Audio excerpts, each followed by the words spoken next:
لا وأشهد أن محمدا عبده ورسوله أرسله بالحق بشيرا ونذيرا وداعيا إلى الله بإذنه وسراجا وقمرا منيرا وقال الله تعالى في كلامه المجيد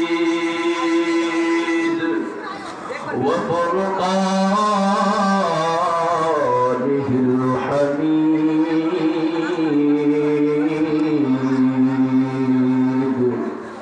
أعوذ بالله من الشيطان الرجيم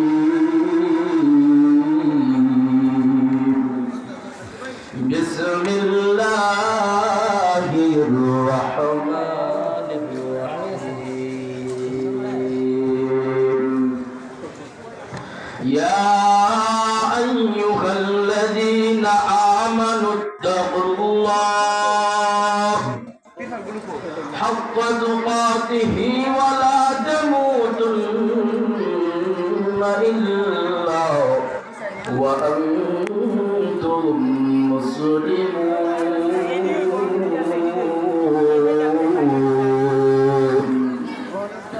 وقال النبي صلى الله عليه وعلى آله وسلم لا ينظر إلى أصوابكم ولا أجسامكم ولكن ينظر إلى قلوبكم وأعمالكم أو كما قال النبي صلى الله عليه وسلم الحمد لمن قدر خيرا وخبالا الحمد لمن قدر خيرا وخبالا والشكر لمن صور حسنا وجمالا وشكر لمن صور حسنا وجمالا فرد صمد عن صفة الخلق بريء رب عزلي خلق الخلق كمالا رب عزلي خلق الخلق كمالا رب عزلي خلق الخلق كمالا محمد نے آकर کفر کو مٹایا کفر کو مٹا کر صداقت بتایا بلغ العلم بکمالہ کشف الدجى بجمالہ حسنت جميع خصاله صلوا عليه وآله صلوا عليه وآله الحمد لله الندوة ইসলামী kindergarten Bagpara বাজার চরপাড়া দুবারা ময়মনসিংহের উদ্বোধন উপলক্ষে দোয়া অনুষ্ঠান প্রধান মেহমান হিসেবে আলোচনা করেছেন মাওলানা রফিকুল ইসলাম মাদানী দামাত বরকাতুহু। আরো উপস্থিত আমার পর আলোচনা করবেন মুফতি আব্দুর রাকিব রহমানী দামাত বরকাতুহু।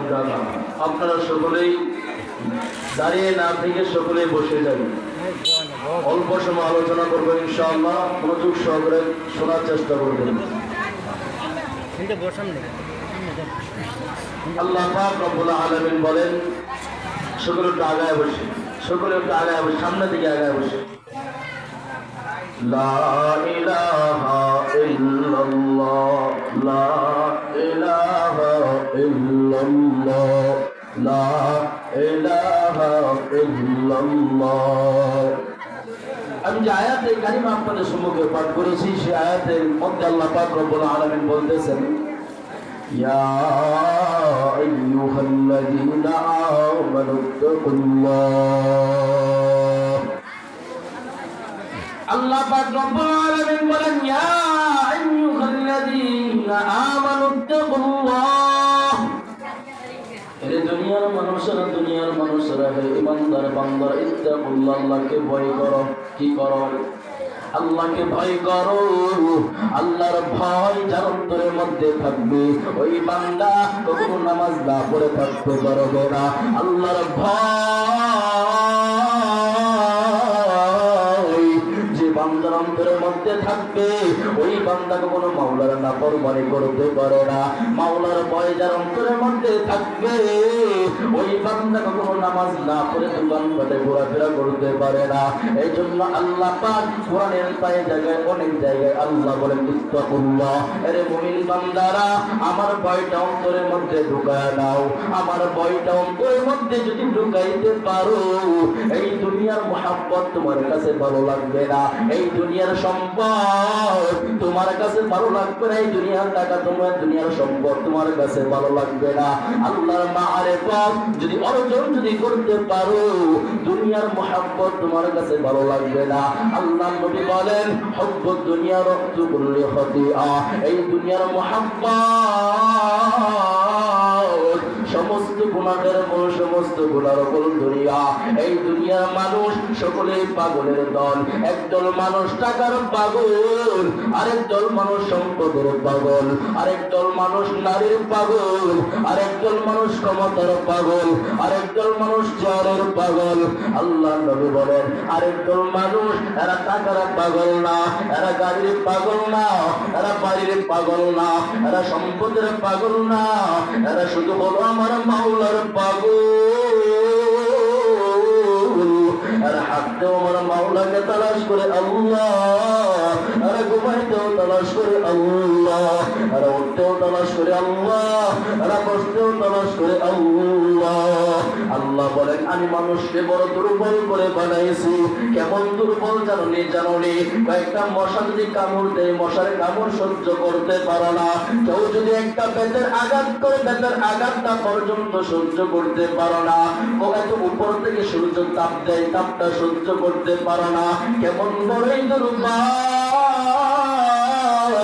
এই দুর্বল একটা মানুষ হইয়া তুমি আল্লাহ নাফরমানি করো। এই দুর্বল একটা মানুষ হইয়া আল্লাহ নাফরমানি করো। চলো কেমনে নাফরমানি করো, কেমনে নাফরমানি করো। আল্লাহ যদি দুটি হাত তোমাকে না দিত তাহলে তুমি মাওলার নাফরমানি কেমনে করতা। তুমি যদি আমার মাওলা তোমাকে দান না করতো তাহলে মাওলার কেমন নাফরমানি করতা। আমার মাওলা তোমাকে মুহাব্বত করে বানাইছে। বানানোর পর আল্লাহ কোরআনের মধ্যে ঘোষণা দিয়ে বলে ওয়া মা খালাকাতুল জিন্না ওয়াল ইনসা ইল্লা লিয়াবুদুন। আয় মানুষ এবং জিন জাতিকে সৃষ্টি করেছি একমাত্র কেবলমাত্র আমার গোলামি করার জন্য। বলেন আল্লাহু আকবার। কার গোলামি করার জন্য? আওয়াজ দিয়ে বলেন গোলামি কার করবেন? আল্লাহ বলেন গোলামি আমার করার জন্য আমি দুনিয়াতে পাঠাইছি। আমি তোমাকে পাঠাইছি আমার গোলামি করার জন্য। এই জন্য দুনিয়ার মধ্যে যতদিন বাঁচিয়ে থাকবা, যতদিন হায়াত আল্লাহ বাঁচিয়ে রাখবে গোলামি কার করবেন? কথা বলেন না, গোলামি কার করবেন? আল্লাহ বলেন দুনিয়ার মানুষেরা তোমাদের অনেক মহাব্বত করে অনেক মায়া করে বানাইছি। কেমন মায়া করছে জানো নি? কেমন মায়া করছে জানো নি যুবক? জানো নি আমি আল্লাহ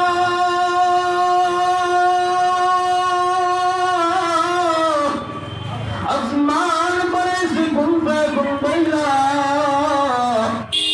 আমি আল্লাহ পাহাড় বানাইছি কোন পাইলা, আমি আল্লাহ জমিন বানাইছি কোন পাইলা।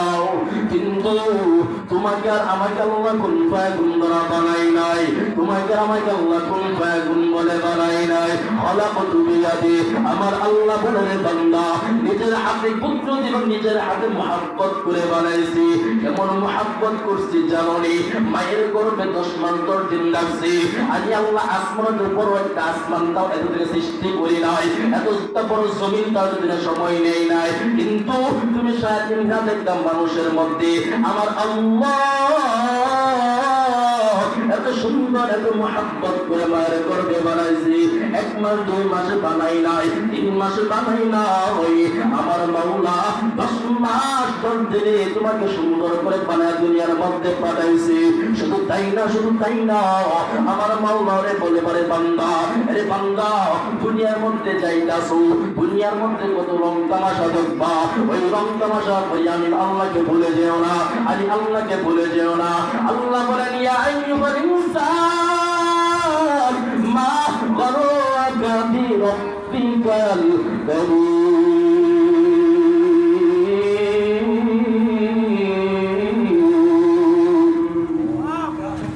আল্লাহ বলে দুনিয়ার মানুষেরা দুনিয়ার তামাশার পরপরই আমার আল্লাহকে ভুলে যেও না, ভুলে যেও না।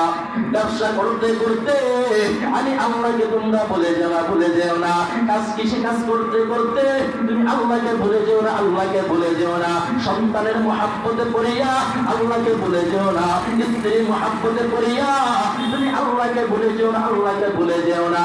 আল্লাহ বলে ইয়া আইয়ুহাল ইনসান মা গররাকা বিরাব্বিকাল কারীম। আল্লাহ বলে বান্দা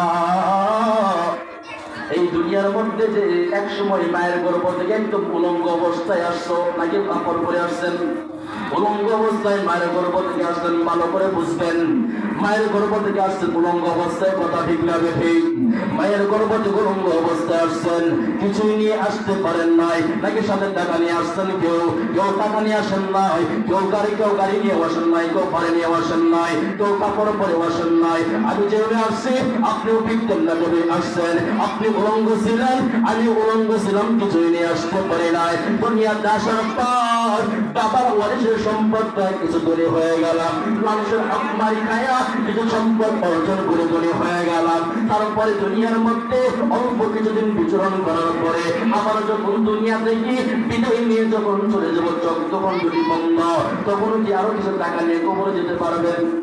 কথা বলেন না, কবরে কি টাকা নিয়ে যেতে পারবেননি? নিয়ে যেতে পারবেননি? আরে বান্দা দেখো না, তোমার সামনে তোমার বাবা মারা গেছে, শরীরের মধ্যে জামাটা ছিল, তার সন্তানরা সে জামাটা পর্যন্ত কেটে রেখে দিয়েছে। কথা বলেন ঠিক না ঠিক? এই জন্য ব্যবসা করো আলহামদুলিল্লাহ, কৃষিকাজ করো আলহামদুলিল্লাহ, পড়াশোনা করো আলহামদুলিল্লাহ, চাকরি করো আলহামদুলিল্লাহ। তুমি মালিককে ভুলে যেও না, যে মাওলা বানাইছে ওই মালিককে ভুলে যেও না, বান্দা মালিককে ভুলে যেও না।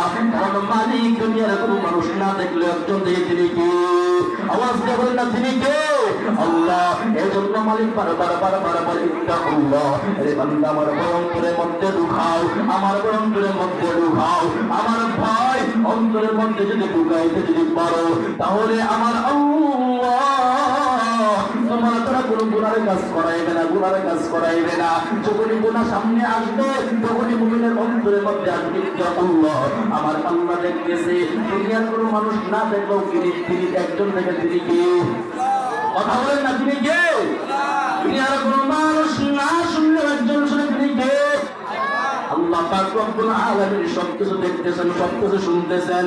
এই জন্য যুবক ভাইরা ব্যবসা করো আলহামদুলিল্লাহ, কিন্তু মালিককে ভুলে যেও না, মালিককে ভুলে যেও না। আমার আল্লাহ দুনিয়ার মধ্যে তোমাকে পাঠাইছে একটা নির্দিষ্ট হায়াত দিয়া। এই হায়াত যখন শেষ হয়ে যাবে, তখন তোমাকে আমার আল্লাহ তাকে সারা দিয়ে তোমাকে চলে যেতে হবে। দুনিয়ার কোন শক্তি তোমাকে আটকে রাখতে পারবে না। কথা বলা ঠিক না ঠিক? এই জন্য কবরের সামনা তৈরি করে কবরে যাও। রফিকুল ইসলাম মাদানী সাহেব স্পষ্ট সুন্দর তোমাদেরকে বুঝাইছে, কবরের সামনা তৈরি করে কবরের মধ্যে প্রবেশ করো। কবর পরির বান্দাকে ডাকতে থাকে, আনা বাইতুস সুলমা, আমি একটা একাকী ঘর, আনা বাইতুল ওয়াহদা, আমি একটা একাকী অন্ধকার ঘর, আনা বাইতুত তুরাব,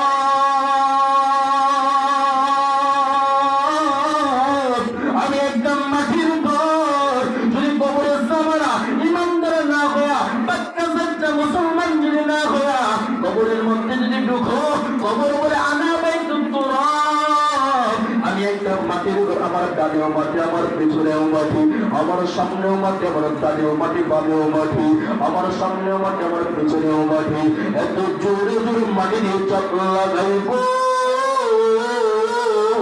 তোমার এক পাজরের হাত অপর পাজর দিয়ে প্রবেশ করে যাবে, এক পাজরের হাত অপর পাজর দিয়ে প্রবেশ করে যাবে। এজন্য মুসলমানি ভাইরা আমার, এজন্য দিনদার যুবক ভাইরা আমার, কবরের সামানা তৈরি করিয়া কবরের মধ্যে প্রবেশ করো। কবর তোমার সাথে সুন্দর আচরণ করবে, সুন্দর ব্যবহার করবে।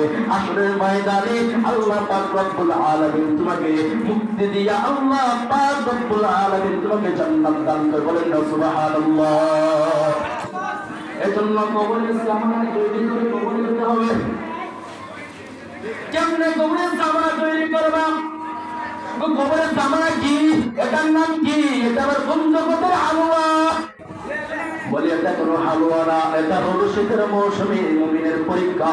তো শীতের মৌসুমে কবরের সামানা কি জানো নি? তো মুমিন বান্দা কাজ করে, মুমিন বান্দা ব্যবসা করে, যখন মুয়াজ্জিন সাহেব আল্লাহু আকবার, আল্লাহু আকবার, আল্লাহ সবচেয়ে বড়, আল্লাহর উপরে কেউ নাই, কেউ নাই, এই আওয়াজটা যখন বান্দার অন্তরের মধ্যে যখন আসে, সাথে সাথে দোকানটা বন্ধ করে মসজিদে চলে যায়। এটাই হলো মুমিনের পরিচয়। এজন্য আল্লাহ পাক রব্বুল আলামিন আমাদেরকে কবরের সামানা তৈরি করে জান্নাতে যাওয়ার তৌফিক দান করুন। আমিন। যে কথাগুলো বললাম সংক্ষিপ্ত আকারে